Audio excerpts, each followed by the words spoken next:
अब आपको दिखाते हैं भारत रूस रक्षा सूत्र स्वतंत्र मोदी नीति का सबूत। प्रधानमंत्री नरेंद्र मोदी रूस में हैं। वो आज राष्ट्रपति व्लादिमीर पुतिन के साथ डिनर करेंगे और कल दोनों के बीच द्विपक्षीय बातचीत होगी। तीसरी पारी में प्रधानमंत्री नरेंद्र मोदी की ये पहली द्विपक्षीय यात्रा है। उन्होंने इसके लिए रूस को ही क्यों चुना है और राष्ट्रपति पुतिन से मुलाकात के दौरान भारत और रूस में किन किन मुद्दों और हथियारों पर करार हो सकता है, आइए आपको दिखाते हैं।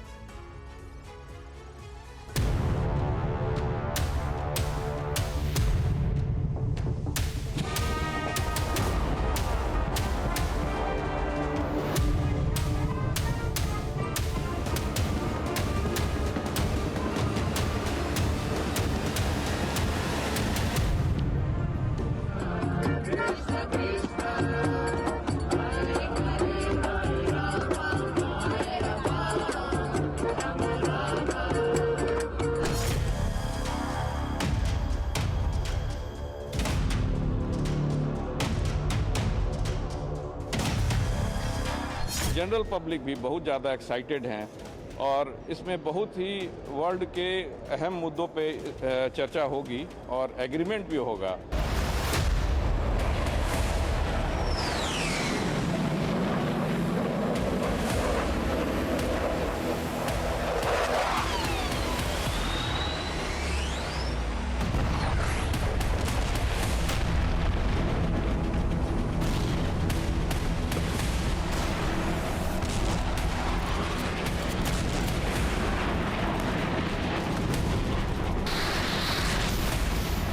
तो 5th जनरेशन है Su-57, उसके ऊपर बातचीत चल रही है।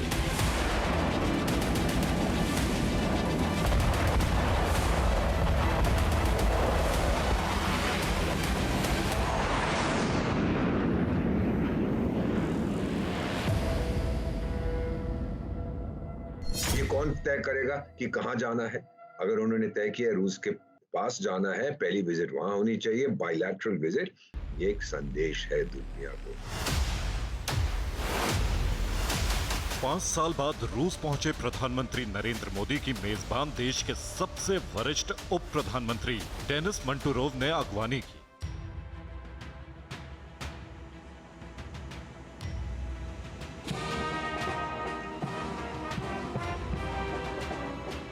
मॉस्को एयरपोर्ट पर मेहमान प्रधानमंत्री को गार्ड ऑफ ऑनर दिया।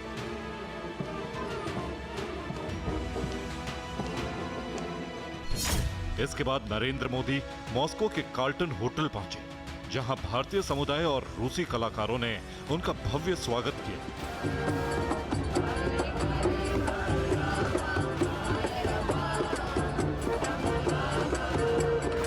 अब भारत और रूस ही नहीं बल्कि पूरी दुनिया की नजरें प्रधानमंत्री नरेंद्र मोदी और रूस के राष्ट्रपति व्लादिमीर पुतिन की मुलाकात पर टिकी।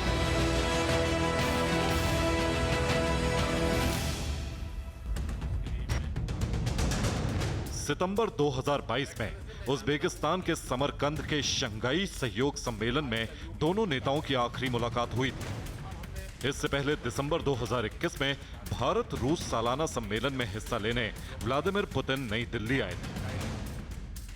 तो उससे पहले प्रधानमंत्री नरेंद्र मोदी सितंबर 2019 में रूस के व्लादिवोस्तोक में ईस्टर्न इकोनॉमिक फोरम में शामिल होने रूस गए थे।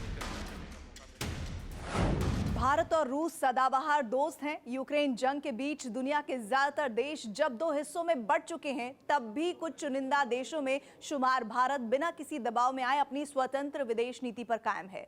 प्रधानमंत्री नरेंद्र मोदी दुनिया के ऐसे विरले नेता हैं जिन्होंने रूस के राष्ट्रपति व्लादिमीर पुतिन और यूक्रेनी राष्ट्रपति वोलोदिमीर ज़ेलेंस्की दोनों से बात कर युद्ध की बजाय शांति के रास्ते पर चलने की अपील भी की है।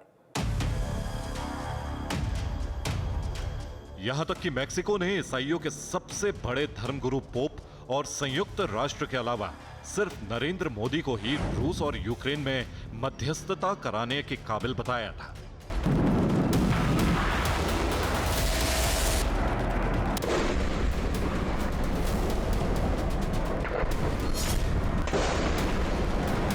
फिलहाल आज हम आपको रूस यूक्रेन जंग से इतर भारत और रूस के आपसी रिश्ते की केमिस्ट्री दिखाएंगे, जो 1960 के दशक से ही नायाब है।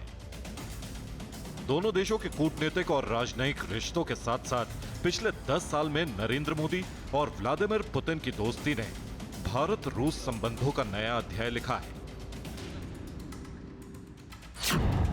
मौजूदा दौर को मिलाकर नरेंद्र मोदी और व्लादिमीर पुतिन की यह 17वीं मुलाकात है। बड़ी बात यह कि तीसरी बार प्रधानमंत्री बनने के बाद नरेंद्र मोदी ने पहली द्विपक्षीय यात्रा के लिए रूस को ही चुना है, जबकि 2014 में वो भारत की रवायत के मुताबिक पड़ोसी देश भूटान और 2019 में मालदीव और श्रीलंका गए थे। ऐसे में सवाल ये कि तीसरी पारी में पहली द्विपक्षीय यात्रा के रूप में प्रधानमंत्री ने रूस को ही क्यों चुना? तो अब इसकी वजह भी जान लीजिए। तो अब जो इन्होंने चुना है, कुछ लोगों ने मुझसे कहा कि भाई नॉर्मली तो वो पड़ोसी देशों में जाते थे। मैंने कहा नॉर्मल का क्या मतलब होता है? ये कौन तय करेगा कि कहां जाना है? अगर उन्होंने तय किया रूस के पास जाना है, पहली विजिट वहां होनी चाहिए, बायलैटरल विजिट। ये एक संदेश है दुनिया को कि हम वही चुनेंगे जो हमारे हित में हो। संदेश साफ है, भारत की विदेश नीति आजाद है, रूस से हमारी दोस्ती अटूट है। 8 और 9 जुलाई को प्रधानमंत्री नरेंद्र मोदी और राष्ट्रपति व्लादिमीर पुतिन की यह मुलाकात ऐसे वक्त में हो रही है जब 9 से 11 जुलाई तक वॉशिंगटन में नाटो के 32 देशों के नेताओं का महासम्मेलन होने वाला है। वो नाटो जिसके हथियारों के बूते यूक्रेन पिछले 28 महीनों से रूस के हमलों का मुकाबला कर रहा है।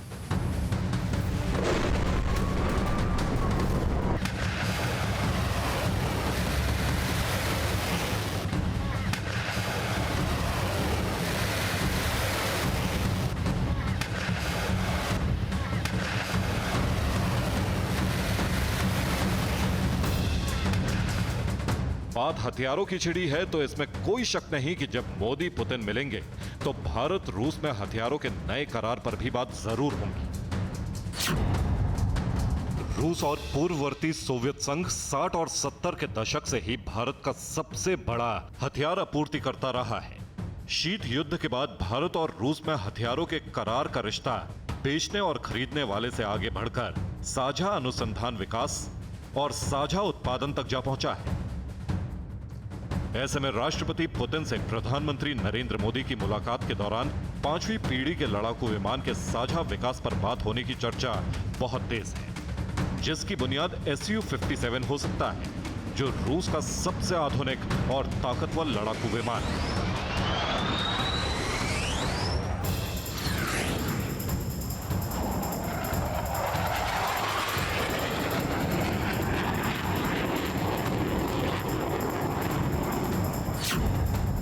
Su-57 रूस का पहला लड़ाकू विमान है जिसे स्टेल्थ तकनीक के साथ डिजाइन किया गया है। इसकी अधिकतम रफ्तार 2135 किलोमीटर प्रति घंटा है तो सुपरसोनिक रेंज 1500 किलोमीटर है। यह अधिकतम 66,000 फीट की ऊंचाई तक जा सकता है। इसकी रेंज 3,500 किलोमीटर है। अगर 2 आउटबोर्ड फ्यूल टैंक लगाएं तो यह 4,500 किलोमीटर तक जा सकता है। इसमें 30 mm की ऑटो कैनन लगी है। ये गन हर मिनट में 1500 से 1800 गोलियां दाग सकती है। इस गन की रेंज 1800 मीटर तक है। रूस के इस फाइटर जेट में 12 हार्ड पॉइंट्स हैं, 6 अंदर और 6 बाहर, जिसमें रॉकेट, बम और मिसाइलें अलग अलग तरह के हथियार लगाए जा सकते हैं। इससे पहले भी भारत को रूस अपने इस बेहद खतरनाक लड़ाकू विमान के साझा उत्पादन का प्रस्ताव दे चुका है।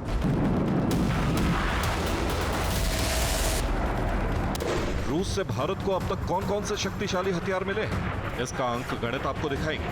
अभी आप समझिए कि मोदी पुतिन मुलाकात में किन किन हथियारों के करार पर बात आगे बढ़ सकती है। Su-57 और उसने बैटलफील्ड में अभी जो यूक्रेन की वॉर चल रही है वहां पर जो रशियन एयरफोर्स है उसका बहुत का इस्तेमाल हुआ है और ये काफी बैटलफील्ड में अभी बैटल वर्दी है, बैटल प्रूवन है। तो उसके ऊपर में एक ऐसा सुनने में आ रहा है कि उसकी बातचीत होगी, इंडिया जा सकता है और ये ज्वाइंट प्रोडक्शन अगेन होगा। और देखिए इसमें ट्रांसफर टेक्नोलॉजी नहीं, ज्वाइंट प्रोडक्शन यदि होता है हमारे यहाँ तो एक बहुत बड़ी कैपेबिलिटी आएगी। राष्ट्रपति पुतिन से मुलाकात में प्रधानमंत्री Modi air defence system S-400 की आपूर्ति में तेजी लाने का मुद्दा भी उठा सकते हैं। 2018 में भारत ने रूस से एयर डिफेंस सिस्टम S-400 के 5 स्क्वाड्रन खरीदने का करार किया था। यह समझौता 35,000 करोड़ रुपए से ज्यादा का था। भारत को रूस से अब तक S-400 के 3 स्क्वाड्रन मिल चुके हैं, जो पाकिस्तान और चीन बॉर्डर के करीब तैनात हैं। बाकी बचे 2 स्क्वाड्रन 2026 तक देने का वादा किया है। वैसे भारत को सभी 5 S-400 एयर डिफेंस सिस्टम मिल गए होते अगर रूस का यूक्रेन से युद्ध न छिड़ा होता। अब यूक्रेन पर हमले के बाद जब प्रधानमंत्री नरेंद्र मोदी पहली बार रूस दौरे पर हैं, तब बाकी बचे 2 S-400 की आपूर्ति में तेजी आने की उम्मीद है। S-400 जमीन से हवा में मार करने वाली मिसाइल है। यह एयर डिफेंस सिस्टम 2 से 400 किलोमीटर की दूरी के बीच हवाई हमलों को नाकाम कर सकता है। S-400 anti air missile launchers और कमांड कंट्रोल मिसाइलों से लैस है। यह लड़ाकू विमानों, ड्रोन, बैलिस्टिक और क्रूज मिसाइलों जैसे हवाई खतरों को नाकाम करने की ताकत रखता है। दुनिया की सबसे खतरनाक जमीन से हवा में मार करने वाली मिसाइलों में शुमार है।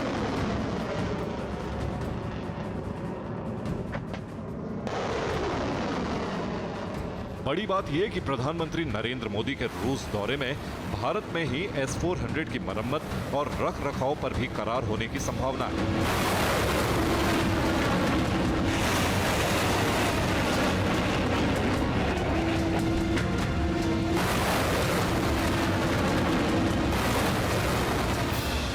रूसी न्यूज एजेंसी स्पुतनिक के अनुसार भारत में ही S-400 की मरम्मत और रखरखाव के लिए इस एयर डिफेंस सिस्टम की निर्माता कंपनी और एक भारतीय कंपनी में करार करीब करीब तय हो चुका है।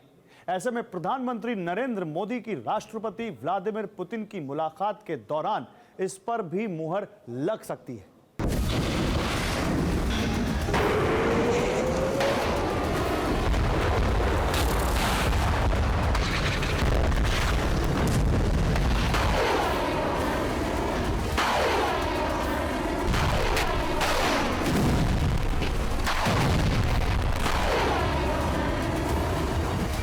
हाल ही में रूस से भारत को एक और रक्षा कवच मिला है, जिसका नाम है Igla S man portable air defence system.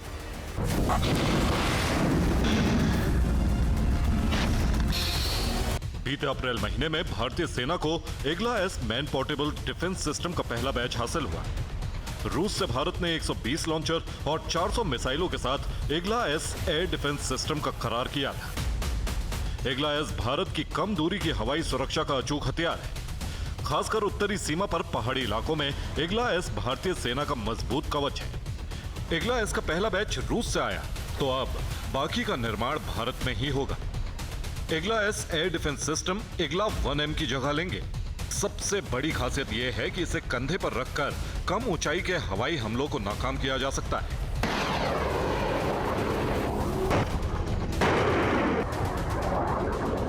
प्रधानमंत्री नरेंद्र मोदी के रूस दौरे से पहले भारत रूस दोस्ती का एक और बड़ा सबूत ये AK-203 असॉल्ट राइफल की खेप है। दोनों देशों ने जुलाई 2021 में 6,10,000 AK-203 असॉल्ट राइफलों के करार पर दस्तखत किए थे। इसके लिए भारत और रूस ने एक साझा उपक्रम बनाया, जिसका नाम है Indo Russian rifles private limited, यानी IRRPL। मेक इन इंडिया के तहत उत्तर प्रदेश के अमेठी जिले के कोरवा में AK-203 असॉल्ट राइफलों का उत्पादन हो रहा है। बड़ी बात यह कि पिछले ही हफ्ते भारतीय सेना को 35,000 AK-203 असॉल्ट राइफलों की आपूर्ति भी हो चुकी है। ऐसे एक नहीं अनेक हथियार हैं जिन्हें रूस ने भारत को मुहैया कराया है। Stockholm International Peace Research Institute की मार्च 2024 की रिपोर्ट के मुताबिक रूस अभी भी भारत का सबसे बड़ा हथियार सप्लायर है और इस रिपोर्ट के मुताबिक भारत अभी भी अपना 36% हथियार आयात रूस से ही करता है। एक वक्त था जब भारतीय सेना के 80% से ज्यादा हथियार मेड इन रूस होते थे और इसकी सबसे बड़ी वजह दोनों देशों के पुराने और पक्के रिश्ते हैं। दोनों देशों के बेहद खास रिश्तों का एक और नया सबूत मैंगो है। मैंगो कोई फल नहीं बल्कि तोप के गोले का नाम है। ये गोले इतने घातक होते हैं कि देखते ही देखते दुश्मन के टैंक और बख्तरबंद वाहन टुकड़े टुकड़े हो जाते हैं।